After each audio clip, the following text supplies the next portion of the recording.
Hey guys, welcome back to Decaffeinated Photography. I'm Alex. Josh is over there somewhere. Today we're taking a look at the Canon AE-1 Program. Probably one of the most popular film cameras ever produced by Canon. If your parents were around in the 80s, you probably have one of these sitting in your garage. And a lot of people say that this camera is the best for starting off your photography. But is that true? Let's find out.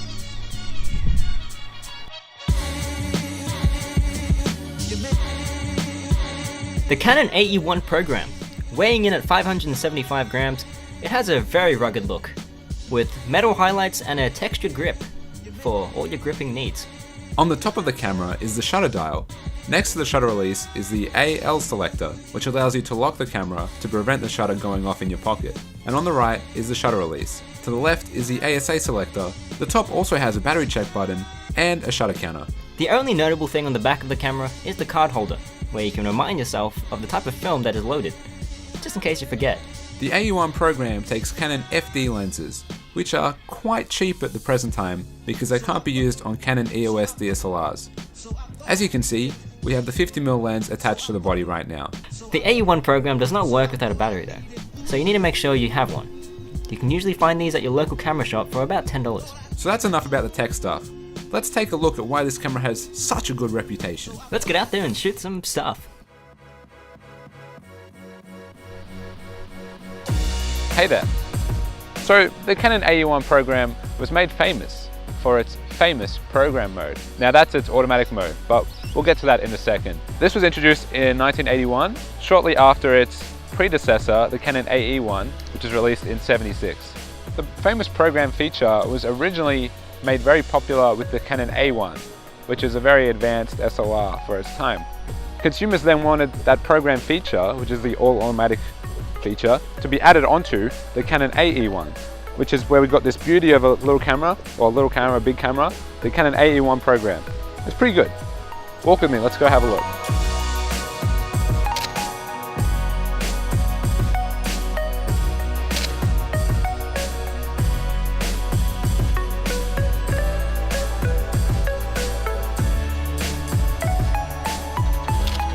The Canon AE-1 definitely has an awesome retro look to it, probably because it was made during the era from which retro comes from. With an aluminium body and a pretty solid weight to it, it really feels almost unbreakable.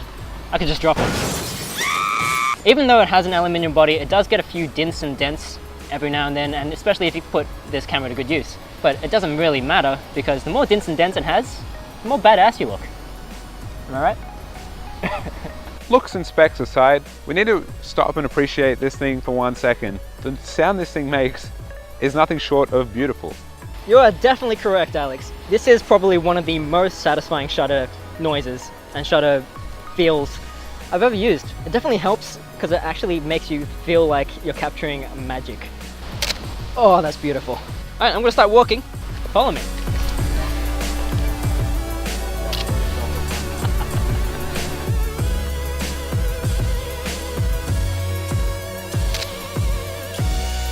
One really good thing about this is the massive viewfinder. Shooting with this offers a completely different experience because I really like to look through it. It's big, it's bright, and it makes focusing a breeze. Like it really is enjoyable. I never thought that focusing manually would be easy, like when making the switch from digital to film or to analog. I thought it'd be hard. I thought I wouldn't be able to do it. But this viewfinder is so big and bright, it's really easy. It also has LEDs in there that tell you the suggested aperture from the camera's program mode, which is also really helpful. So yeah.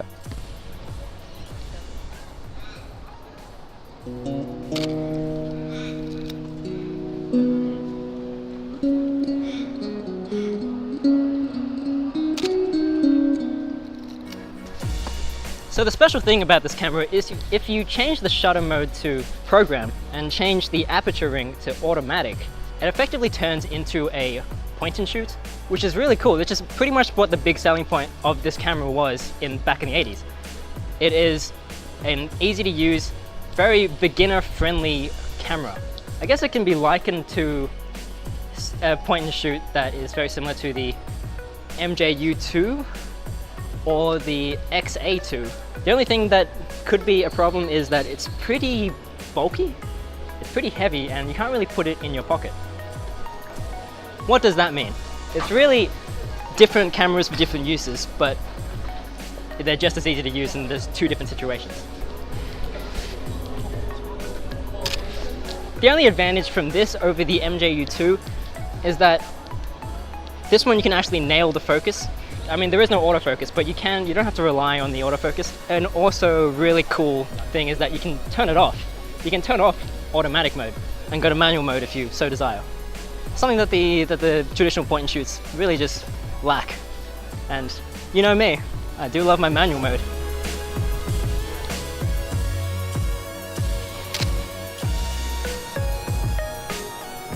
So if you want to shoot manual as opposed to the program mode, the camera does still have shutter priority and full manual modes, so that's really good.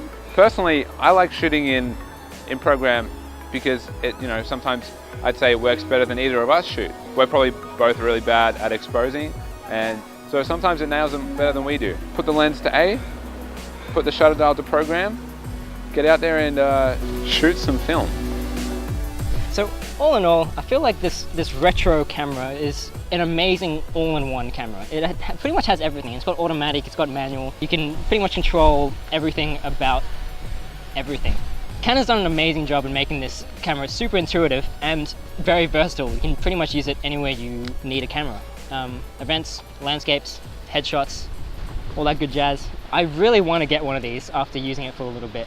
It's pretty much the only camera you'll ever need. That's just my thoughts, and I'll catch you in the next one. Bye-bye. So guys, that's it for this video. Thank you very much for watching. We hope you liked it. Remember to like and subscribe if you like the content that we are getting out. Also, give us some feedback in the comment section. That would be super appreciated. So what do you think of the AE-1 program? It's a very well-rounded camera. Yes. Yeah. Do you think its program mode is good? Yeah, its program mode is just okay, it is what it is. It's a program. It's an automatic mode. I don't think Josh has much to say about it, just because I think we feel the same way. It's very okay. It'd be a good starter camera, like getting into photography, getting into analog. Exactly, yeah. It's quick, like if you just need to take it out and take a couple photos, or if you want to, get more in depth with photography and like really get in there and choose your settings and the aperture and like all your shutter speeds and like experiment a little bit. It has lots of lenses that you can buy that are really cheap now, so that's a big selling point. Photos we took in the day, they're actually quite nice. Unfortunately, we do have a hair in the gate. My favorite photo is probably the one of the guy bouncing the basketball. That's the one that really pops for me. I really like that one. Mine's probably the one with the woman walking backwards. Why is she walking backwards like that? That's a very nice moment that you've captured there. She went all around the park. I'm not certain what was going on there. Also, we want to give a shout out to the Film Photography Club. They also have a YouTube channel we should go check out. Well, I'll put their link down below. Yeah, thanks for watching guys, and we'll catch you in the next one. Shoot some film. Bye-bye.